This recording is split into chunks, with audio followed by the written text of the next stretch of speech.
est exactement 19 heures à Moribabougou, d'où nous émettons. Merci infiniment de votre constante fidélité à Chérifla TV. Au sommaire de cette édition d'information, les autorités maliennes s'engagent à prendre des mesures idoines dès à présent pour réguler le phénomène récurrent de délestage dans notre pays. C'est dans cette optique que le ministère de l'Énergie et de l'Eau a tenu un atelier avec les différents services techniques de son département.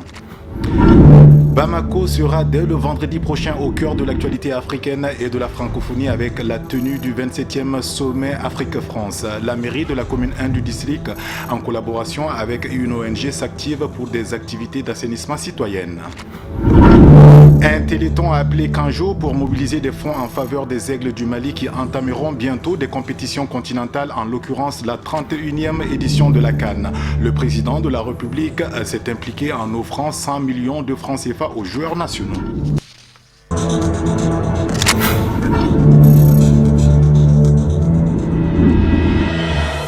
Nous sommes le samedi 7 janvier 2017. Bonjour, bonsoir mesdames et messieurs. Bienvenue à vous qui venez de nous rejoindre dans cette nouvelle édition d'information sur Chérifla TV. Comme annoncé en titre, les responsables des différents services techniques du ministère de l'Énergie et de l'Eau se sont retrouvés ce samedi matin pour plancher sur les actions prioritaires 2017-2018 dans le but d'assurer le ravitaillement correct des populations en eau et en électricité. Cet atelier, présidé par le ministre Malik Al-Husseini, vise aussi à prendre des mesures face au déficit de 2017 pendant la période caniculaire. Amadou Kamara et Seydou Niareya. Cette initiative du département de l'énergie et de l'eau vise surtout à trouver des solutions palliatives aux problèmes récurrents de délestage dans notre pays. Et il faut dire que cet atelier est un atelier d'échange sur le secteur de l'eau, le secteur de l'énergie de façon générale, en ce qui concerne les priorités de l'année 2017 et de l'année 2018. Alors, un bilan a été déjà présenté en ce qui concerne les deux secteurs. Par rapport à l'eau, on peut dire que le taux d'accès aujourd'hui au niveau national, c'est de 65%. C'est-à-dire quand vous prenez 10 personnes au Mali, 6 personnes ont déjà accès à l'eau. Mais cela n'est pas suffisant dans la mesure où il existe beaucoup d'infrastructures qui ont été réalisées à travers l'appui des partenaires techniques et financiers de l'État. Mais certains de ces ouvrages ne sont pas opérationnels. Et nous avons également des villages où, malgré l'existence de ces points d'eau, ils n'arrivent pas à faire face aux besoins. Ensuite, nous avons des villages, plus d'un millier de villages où il n'existe aucun point d'eau. Donc, un des objectifs visés par cet atelier, c'est de voir comment on peut prendre vraiment des dispositions afin de faire face à ces besoins, notamment doter la plupart des villages qui n'ont pas de point d'eau, au moins d'un point d'eau potable, qui leur permet de faire face à l'eau afin de pouvoir vraiment améliorer leurs conditions de desserte. Des dispositions sont déjà en cours par rapport à la période de pointe. Déjà, quand on prend la ville de Bamako, il y a déjà le projet de Kabbalah qui est vraiment sur le chantier. Et vraiment, les travaux avancent, je dirais, vraiment avec beaucoup d'espoir. En ce qui concerne les autres centres également, des dispositions sont en cours au niveau de la SOMPEP et de la Chomagep pour pouvoir réellement améliorer toujours les conditions de desserte en eau. Quant au périmètre hors concession, là également, avec l'appui du gouvernement, à l'appui d'autres ONG internationales, surtout à l'endroit des régions du Nord, des dispositions sont vraiment en cours pour vraiment mettre en œuvre des points d'eau afin qu'on puisse vraiment résorber le déficit en eau. Cet atelier a pour objectif de coordonner et de redynamiser toutes les actions visant à améliorer les secteurs de l'énergie et de l'eau avant la période de canicule. L'objectif de cet atelier, c'est de présenter le projet prioritaire pour satisfaire les besoins en couverture d'énergie. Donc, c'est des programmes prioritaires que nous allons mettre en œuvre pour pouvoir, en termes de production, en termes de transport d'électricité, en termes d'électrification rurale, vraiment pour satisfaire les besoins énergétiques du Mali. Les perspectives sont bonnes pour l'année 2017 et le département de l'énergie et de l'eau est en train de prendre toutes les dispositions pour vraiment satisfaire la couverture énergétique, pour gérer la pointe de 2017 en couverture énergétique. Donc les perspectives sont bonnes. Le coût de financement de ce programme en 2017 et 2018, c'est un coût vraiment très élevé. Donc ça, c'est un coût qui prend des milliards. Vous savez, le financement en électricité, ça demande beaucoup d'investissements. C'est des investissements lourds, donc il faut beaucoup de milliards pour satisfaire ces besoins-là. Et là, l'État malien a fait beaucoup. Et nos partenaires aussi nous aident dans ce sens pour vraiment pouvoir aboutir à nos objectifs qui est de satisfaire la couverture énergétique. Au cours de ce présent atelier, les participants ont eu à se pencher sur toutes les questions relatives aux voies et moyens permettant aux deux secteurs une solution durable et définitive. Également annoncé en début d'édition, 27e sommet Afrique-France Bamako 2017 pour le partenariat, la paix et l'émergence, jour J-6. Des actions d'assainissement se multiplient à tous les échelons afin de redonner à la capitale son étiquette de ville coquette d'antan. L'ONG d'assistance à la promotion des activités féminines en milieu rural et urbain, en partenariat avec la mairie de la commune 1, s'est fortement mobilisée ce samedi matin pour assainir les rues de Badiambougou ainsi que le centre de santé de référence de Korofina. Ousmane Sogoré et Samba Traoré étaient présents pour Chérif Actualité.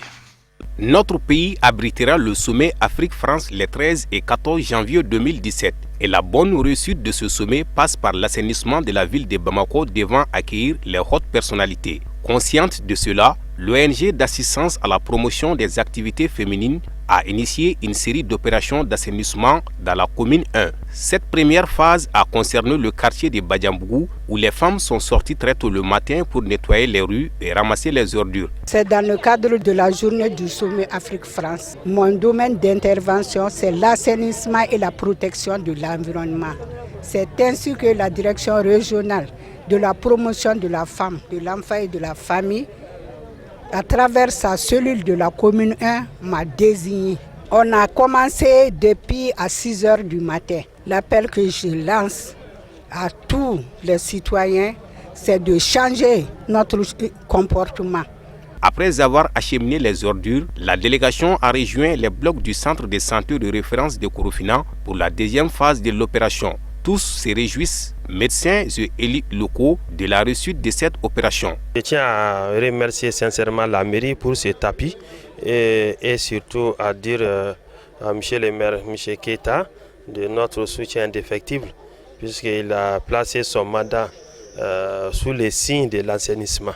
Vraiment, ça ne peut que nous réjouir, nous, cadres de la santé.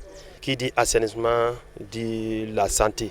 Vraiment, j'interpelle tout le monde, toute la commune 1, la population, de veiller sur l'environnement, surtout la gestion des eaux usées, les déchets biomédicaux et tout l'environnement en un mot. J'ai dit encore que cela doit être pérennisé dans le temps. Nous, à notre niveau, on a une structure brigade d'hygiène, on fait notre mieux, mais si on associe, on converge nos actions, vraiment la commune sera propre. Très propre, merci. Oui, bon, aujourd'hui nous sommes là, c'est dans le cadre de l'assainissement. Comme le centre CCRF a été saisi par le ministère de la Santé pour, dans le cadre du sommet, tous les hôpitaux et toutes les CCRF de Bamako doivent être assainis. Donc comme nous sommes de la commune 1, le médecin-chef Michel Koulibaly nous a sollicité pour qu'on puisse les accompagner. C'est pour cela que la mairie est là aujourd'hui. On les a essayé de les appuyer avec quelques manœuvres, plus les GIE auxiliaires Ben pour transporter les ordures là où ça devait être. C'est pour cela que la mairie est là aujourd'hui. On est heureux. C'est une œuvre très bien faite et initiée par les médecins et leur équipe, et l'ensemble de leur équipe. Donc en ce moment, on les remercie. Vraiment, je les souhaiterais et puis je les demanderais que ça soit continuel. Il ne faut pas que ça soit dans le cadre du sommet seulement qu'on enseigne les lieux, que ça soit périodique et continuel. La mairie est là, au nom du maire M. Mamadou Beketa, en les appuyant et à mon nom propre aussi, plus l'ensemble de la commission de l'assainissement. Signalons que l'assainissement est l'affaire de tous les citoyens qui doivent s'impliquer au même niveau, peu importe leur appartenance politique ou religieuse. Voilà une très belle action citoyenne. Dans la page inter d'aujourd'hui, nous mettons tout de suite le cap sur le Ghana pour vous parler de l'investiture du nouveau président élu. Cérémonie solennelle à laquelle a pris part le président malien Ibrahim Boubacar Keïta. Chez nos voisins de la Côte d'Ivoire, l'actualité brûlante reste dominée par la mutinerie des militaires à Bouaké. Nous vous parlerons également de la grève des fonctionnaires au Tchad. Le commentaire est celui de Kouyaté Oumar.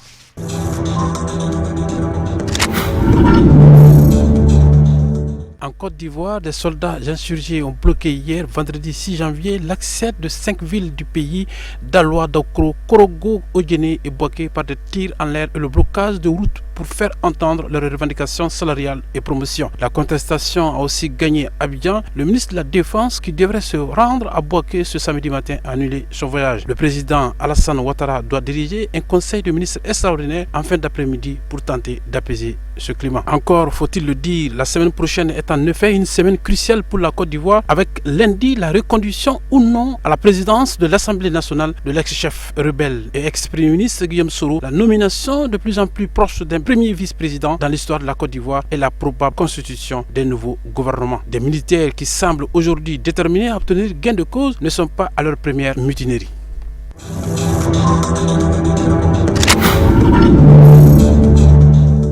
Nana Akufo-Addo est investi président du Ghana ce samedi 7 janvier après sa victoire au scrutin du 7 décembre avec 53% des voix. Il entend relancer l'économie et lutter contre la corruption. Nana Akufo-Addo a axé une bonne partie de sa campagne sur la relance économique et la lutte contre le chômage. Il s'est engagé à mettre le pays sur la voie du progrès et de la prospérité. Le nouveau président veut relancer l'emploi en encourageant l'investissement par un programme très libéral, réduire l'impôt sur les sociétés jusqu'au billet d'avion pour les vols intérieurs. Nana Akufo-Addo a promis de couper le robinet des prêts avec les bailleurs internationaux qui, selon lui, hypothèquent le futur du pays. Décision dangereuse selon son prédécesseur. Lors de son dernier discours à la nation, John Mahama a demandé la poursuite du programme avec le FMI jusqu'en fin 2017 afin de garantir la stabilité économique du pays.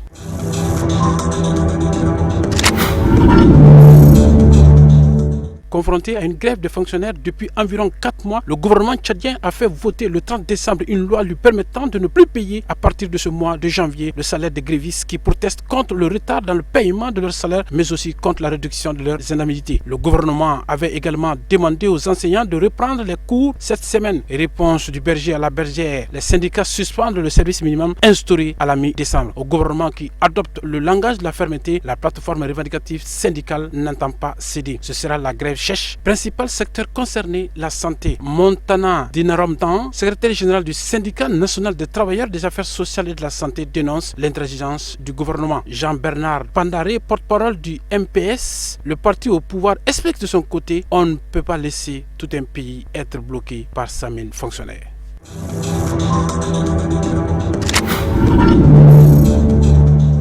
Les évêques ont décidé de partir pour quelques jours après avoir tenté d'amener les derniers réfractaires à signer l'accord. Vendredi 6 janvier, la conférence épiscopale a rencontré le premier ministre Sami Bandibanga et son camp, mais selon toute évidence, une semaine après la signature de l'accord, ils ont trouvé plus de problèmes que de solutions. Les positions affichées semblent inconciliables au point de se demander s'il existe un compromis possible en République démocratique du Congo.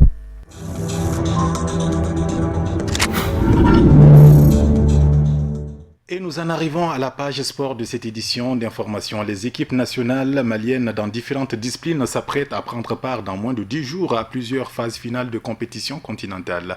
L'UAPREM, l'Union des associations des artistes, producteurs et éditeurs du Mali, en synergie d'action avec le département des sports, a initié dans la soirée de ce vendredi 6 janvier au Palais des Sports de Bamako la deuxième édition d'un grand téléthon dénommé Kanjo, une soirée ayant mobilisé un peu plus de 141 millions en faveur des Aigles, dont 100 millions offert par le chef de l'État en personne, Issouf Koulibaly et Ibrahim Koulibaly Ibé.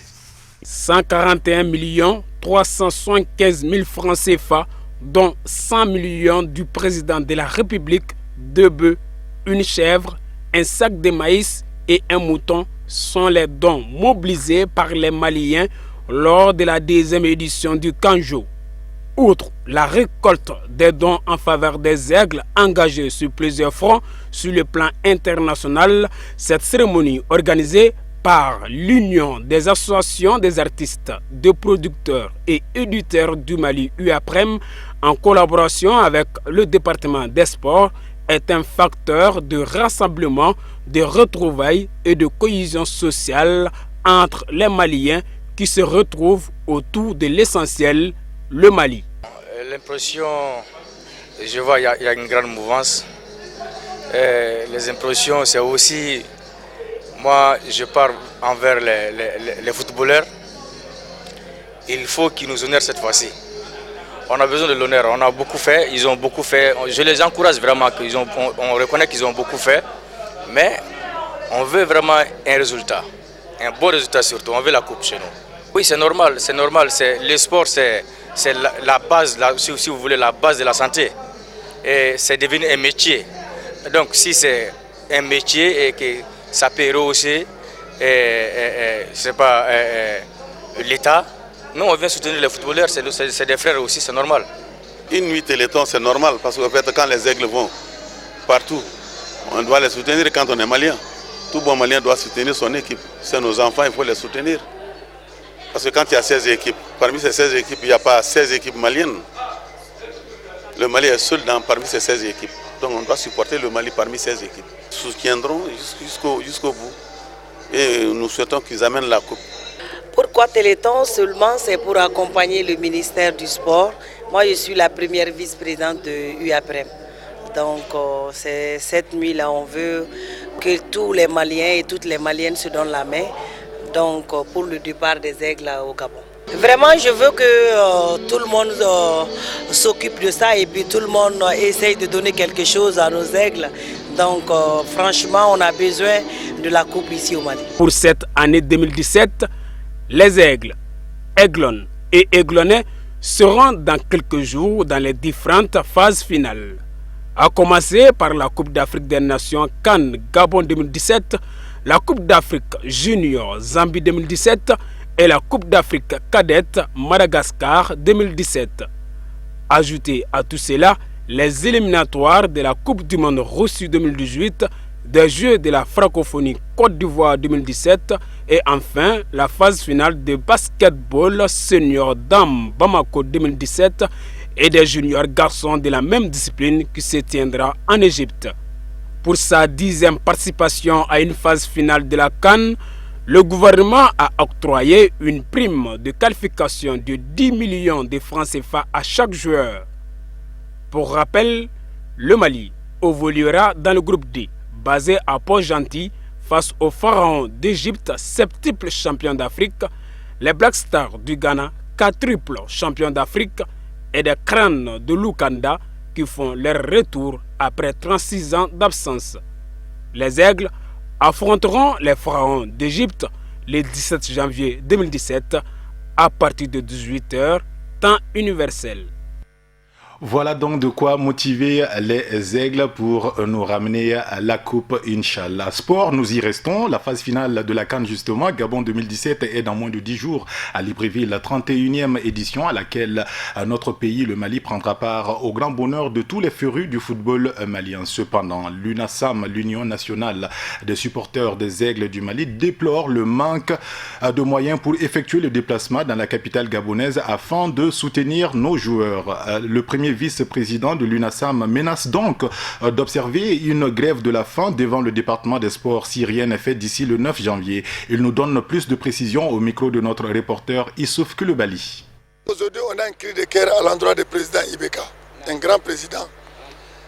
Et parce que nous, de tout le temps, nous sommes la seule structure organisée depuis la fusion en 2010 qui est derrière l'équipe nationale du Mali, sur tous les fronts. Les éliminatoires, on les a fait ensemble.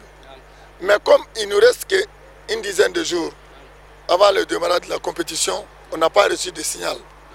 C'est une occasion de demander à notre grand Ibeka, le ministre Poulo, le contrôleur général Baba Diarra, de mettre tous les moyens pour qu'on puisse envoyer le maximum de supporters au Gabon. Et j'ai dit aussi à nos supporters que le président, les différents, nous, on n'a pas des ambitions particulières. Au pire des cas, on restera ici à Bamako. Mais en dehors de tout ça, si on n'a pas reçu de satisfaction d'ici le lundi 9 janvier, j'observerai, je dis bien, une grève de faim devant le ministère des Sports. Mais cette grève de faim n'est pas dit d'aller casser ou d'aller marcher ou d'aller faire de... Non, non, non. On va aller juste rester là-bas pendant tout le temps qu'il faut pour que nos revendications soient satisfaites. Parce qu'aujourd'hui, il y a des milliers ou des millions de supporters qui comptent beaucoup sur nous. En restant les bras croisés comme ça, ils seront désemparés. Mais je profite de l'occasion pour lancer un appel à notre ami Didier Deschamps l'entraîneur français de laisser nos binationaux en paix. Car Dessa était trop aimé au Mali. Mais depuis qu'il a commencé à prendre Golo Kanté, j'ai dénoncé. Après c'est Djibril Sidibé, j'ai dénoncé. Après c'est Ousmane Dembélé, j'ai dénoncé. Ensuite c'est Moussa Dembélé encore, de Celtic, j'ai dénoncé.